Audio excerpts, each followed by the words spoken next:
So, you want to start a nonprofit in California? Let's walk through exactly how to make it happen. You've got a mission. You're ready to go. But where do you actually start? Let's find out. It's not as complex as it sounds. The whole journey really just has three main phases. First, you incorporate in California.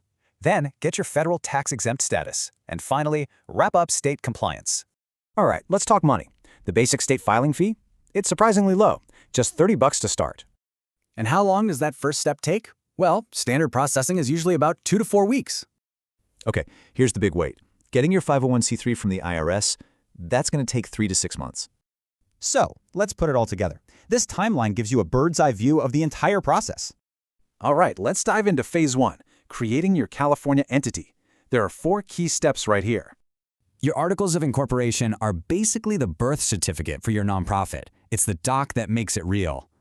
Then you've got your bylaws. Think of this as your organization's internal rulebook. The IRS will definitely read it.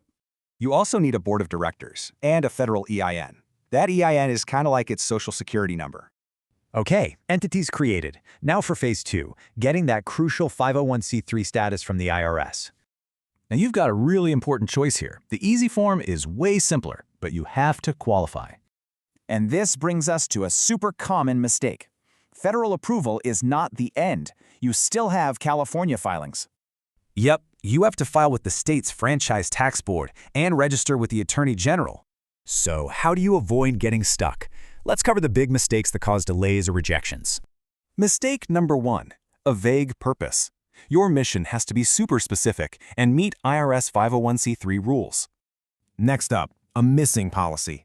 If you file the long form, you need a conflict of interest policy.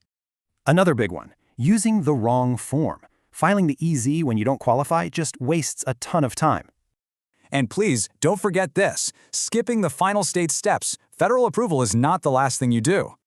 And here's the bottom line. How well you prep these documents directly impacts how fast you can start your work.